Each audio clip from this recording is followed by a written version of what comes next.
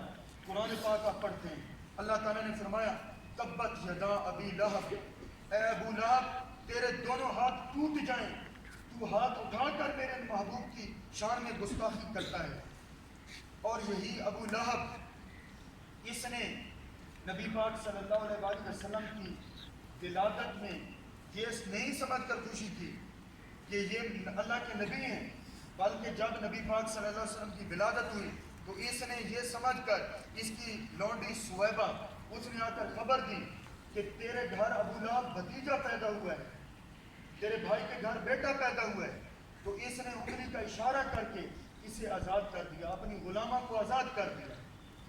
تو جب یہ اسلام کا بدترین دشمن، اس نے اسلام نہیں قبول کیا، مر گیا، حالانکہ کفر میں مرا۔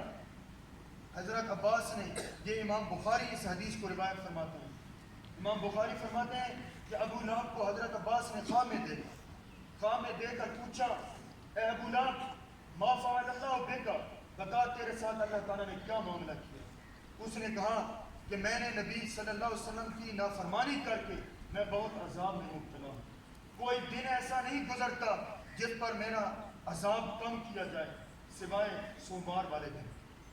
سوموار والے دن میرے عذاب میں تخفیف ہوتی ہے اور میری اس انگلی سے پانی کا چشمہ جاری ہوتا ہے، مجھے وہ پی کر سکون محسوس ہوتا ہے۔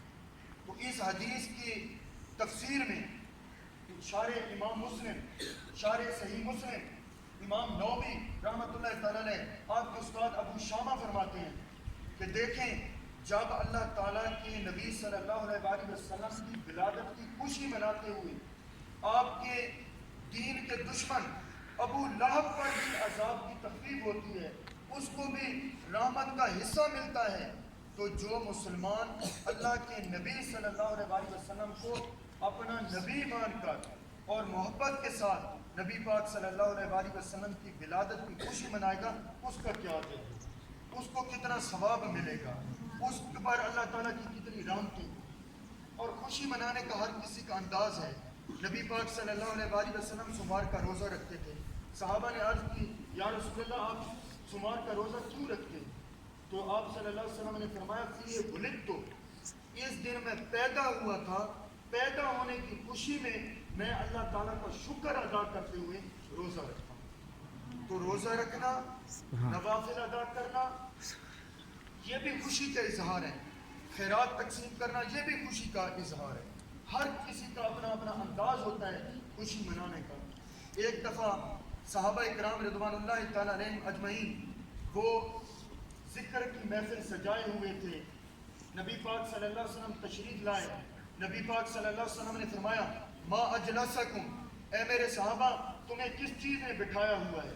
تو صحابہ اکرام نے عرض کی جلسنا یا رسول اللہ صلی اللہ علیہ وسلم ہم اس لیے بیٹھے ہیں نذکر اللہ و نحمدہ علی ما ہدانا علی دینہ و مننا علینا بک، یا رسول اللہ ہم اس لیے بیٹھے ہیں کہ ہم اللہ تعالیٰ کا شکر بجا لا رہے ہیں کہ اللہ تعالیٰ نے آپ کو ہماری طرف بھیج کر ہم پر احسان کیا۔ نبی پاک صلی اللہ علیہ وسلم نے فرمایا کیا تم قسم اٹھاتے ہو اس بات کی کہ تم اسی لیے بیٹھے ہوئے تھے؟ تو صحابہ اکرام نے قسم اٹھائی۔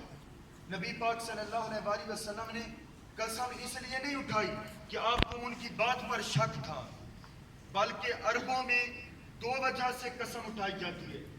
ایک تو یہ ہوتا ہے کہ ایک شک کرنے والے کے شک کو دور کرنے کے لیے قسم اٹھائی جاتی ہے، دوسرا اس بات کے لیے قسم اٹھائی جاتی ہے کہ کسی واقعے کی اہمیت بیان کرنی ہو تو اس لیے اس کی قسم اٹھائی جاتی ہے۔ نبی پاک صلی اللہ علیہ وسلم نے وجہ بتائی کہ اے میرے صحابہ تم ادھر میرے آنے کا میرے وجہ سے جو تم پر احسان ہوا ہے اللہ تعالیٰ کے اس احسان کا شکر کر رہے تھے، میں اپنے حجرے میں بیٹھا ہوا تھا، اتانی جبریل میری طرف جبریل علیہ السلام آئے فاخبرنی ان اللہ یباہی بکم الملائکہ کا، اللہ تعالیٰ تمہاری اس محفل کی وجہ سے اور تمہارے شکر بجا لانے کی وجہ سے اللہ تعالیٰ فرشتوں پر فخر کر رہا تھا کہ میرے محبوب کے غلام، میرے نبی کے غلام میرے اس احسان کا شکر بجا لا رہے ہیں جو میں نے ان پر کیا۔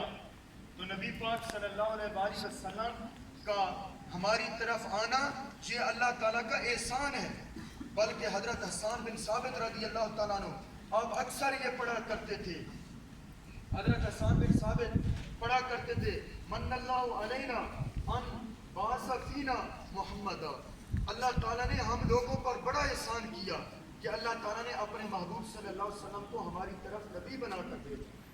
نبی پاک صلی اللہ علیہ وسلم کے ہم پر اتنے احسان ہیں، اتنے احسان ہیں کہ اگر ہمارے جسم پر جتنے بال ہیں اس سے بھی زیادہ اللہ کے نبی صلی اللہ علیہ وسلم کے ہم پر احسان ہے۔ اور یہ یاد رکھیں اللہ تعالیٰ نے ہمیں ایسا پیارا نبی عطا فرمایا جس کی صورت بھی بے مثال، جس کی سیرت بھی بے مثال۔ اگر تذکرہ کریں نبی پاک صلی اللہ علیہ وسلم کی صورت کا تو صورت کتنی پیاری ہے۔ آئے 3 لفظوں میں نبی پاک صلی اللہ علیہ وسلم کی صورت بیان کرتا ہوں، آپ صلی اللہ علیہ وسلم کا حسن و جمال بیان کرتا ہوں۔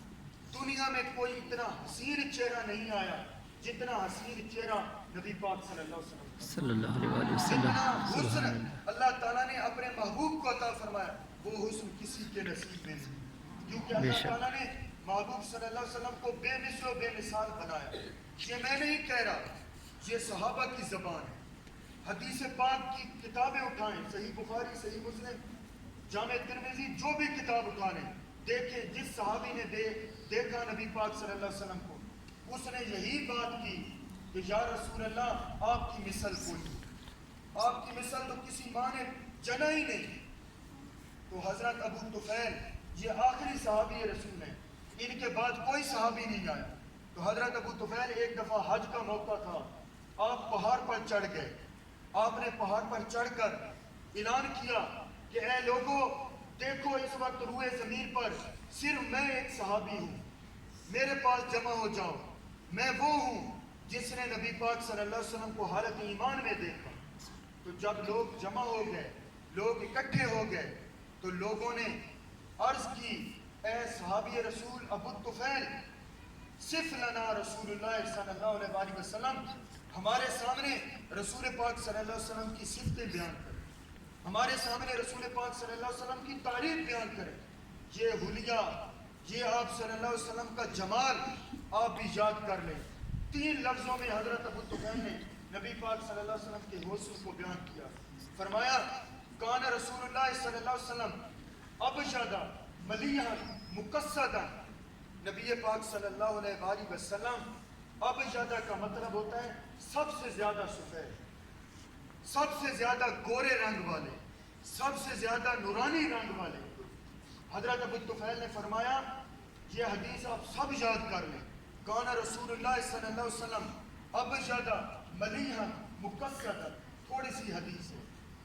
تو آپ نے فرمایا کہ نبی پاک صلی اللہ علیہ وسلم سے رنگ میں سفید دنیا میں کوئی نہیں, رنگ سے گورا کوئی دنیا میں نہیں. پھر فرمایا ملیحا, نبی پاک صلی اللہ علیہ وسلم کو اللہ تعالیٰ نے حسن ملیح عطا فرمایا. حسن ملیح کا مطلب کیا ہے؟ جس کو دیکھتے ہوئے آنکھیں سیر نہ ہوں, اس حسن کو کہتے ہیں حسن ملیح. جس کو دیکھتے ہی رہیں, بس یہ تمنا ہو کہ جب ایک دفعہ نظر پڑے تو پھر نظر ہٹے نہیں, اس حسن کو کہتے ہیں حسن ملیح. اللہ تعالیٰ نے اپنے محبوب صلی اللہ علیہ وسلم کو حسن ملیح عطا فرمایا, جو ایک بار دیکھتا بس دیکھتا ہی رہ جاتا. اور پھر فرمایا مقصدا, نبی پاک صلی اللہ علیہ وسلم بالکل میانہ رو تھے, یعنی آپ صلی اللہ علیہ وسلم نہ زیادہ اونچے قد کے تھے نہ زیادہ پست قد کے تھے. آپ صلی اللہ علیہ وسلم کی ہر چیز جسم مبارک کی, نہ پیٹ بڑا ہوا تھا نہ سینہ بڑا ہوا تھا. سما صدر والبطن, نبی پاک صلی اللہ علیہ وسلم کا سینہ اور صدر یہ بھی برابر تھے. تو نبی پاک صلی اللہ علیہ وسلم کا یہ جمال ہے, یہ حسن ہے. اور پھر نبی پاک صلی اللہ علیہ وسلم آپ کی تعریف کیا ہے؟ کیا ہم نبی پاک صلی اللہ علیہ وسلم کی تعریف بیان کر سکتے ہیں؟ لا یمکن حق ثنائہ, نبی پاک صلی اللہ علیہ وسلم کی تعریف کا کما حق کو ہم بیان کر ہی نہیں سکتے. اسی لیے حضرت شیخ سعدی رحمۃ اللہ تعالیٰ فرماتے ہیں 1000 بار بشوجم دہان بمشک و گلاب نوز نام تو گفتن بے ادبیس. آپ فرماتے ہیں کہ اگر میں اپنے منہ کو 1000 دفعہ کستوری سے بھی دھو لوں تو یا رسول اللہ پھر بھی آپ کا نام لینا میرے منہ میں بے ادبی. پھر آپ فرماتے ہیں زبان تا بود در کہاں جائے گی ثنائے محمد بود دل پذیر. آپ دعا مانگتے ہیں کہ یا اللہ جب تک میرے منہ میں زبان رہے تیرے محبوب کی تعریف کرے. تو یہ نبی پاک صلی اللہ علیہ وسلم کی صورت اور نبی پاک صلی اللہ علیہ وسلم کی سیرت طیبہ کہ کس طرح اپنے زندگی کو گزارا. کوئی بھی سچا عاشق رسول نہیں ہے جو محبت کے تقاضے نہیں پورا کرتا. محبت کا تقاضا یہ بھی ہے کہ نبی پاک صلی اللہ علیہ وسلم نے ما آتاکم الرسول فخذوہ, محبت کے 6 تقاضے ہیں لیکن صرف میں ایک تقاضا آپ کے سامنے بیان کرتا ہوں. ایک تقاضا کیا ہے؟ ما آتاکم الرسول فخذوہ وما نہاکم عنہ فانتہوا, جو کچھ تمہیں رسول پاک صلی اللہ علیہ وسلم نے فرمایا اس پر عمل کرو, جس سے منع کیا اس سے رہ کرو. اب محبت کا یہ تقاضا ہے, جو نماز نہیں پڑھتے, جو روزہ نہیں رکھتے, جو سچ نہیں بولتے, جو جھوٹ بولتے ہیں, جو چوریاں کرتے ہیں, اب وہ دیکھیں کہ اللہ کے محبوب صلی اللہ علیہ وسلم نے تو ان چیزوں سے منع کیا ہے. اللہ کے محبوب نے حکم دیا ہے کہ نماز پڑھا کرو اور سچ بولا کرو, کبھی جھوٹ نہ بولا کرو. جب تم کرتے اللہ کے محبوب سے محبت ہو, اللہ کے محبوب کی ولادت کی میلاد کی خوشیاں مناتے ہو, لیکن تمہارا عمل جو ہے وہ تمہاری محبت پر صادق نہیں آتا, تو پھر تم کہاں کے محبت کرنے والے ہو؟ جس محبوب کی محبت کی بات کرتے ہو کہ جان بھی اس محبوب پہ قربان ہے, لیکن 5 وقت کی نماز نہیں پڑھتے, جھوٹ بولتے ہو, اس محبوب نے تو ان چیزوں سے منع فرمایا. اور فرمایا ہے الصلاۃ قرۃ عینی، نماز میری آنکھوں کی ٹھنڈک ہے۔ تو جس محبوب کی نماز آنکھوں کی ٹھنڈک ہے تو اس محبوب کی محبت کا آپ کا دعویٰ سچا ہوگا اگر آپ نماز نہیں پڑھیں گے؟ کبھی نہیں۔ تو آج سے یہ تحیہ کر لیں اور ہاتھ اٹھا کے وعدہ کریں کہ انشاءاللہ نماز قضا نہیں ہوگی۔ سب لوگ انشاءاللہ نماز قضا نہیں ہوگی، وعدہ کرتے ہیں 5 وقت کی نماز قضا نہیں ہوگی، چاہے جو کچھ بھی ہو جائے انشاءاللہ نماز قضا نہیں ہوگی۔ جھوٹ بھی نہیں بولیں گے، ہمیشہ سچ بولیں گے، ٹھیک ہے؟ اللہ تعالیٰ آپ کو اس پر استقامت نصیب کرے اور ہم سب کو اللہ تعالیٰ اپنے محبوب صلی اللہ علیہ وسلم کی سچی محبت نصیب کریں، کیونکہ اس محبت کے بغیر ایمان نامکمل ہے۔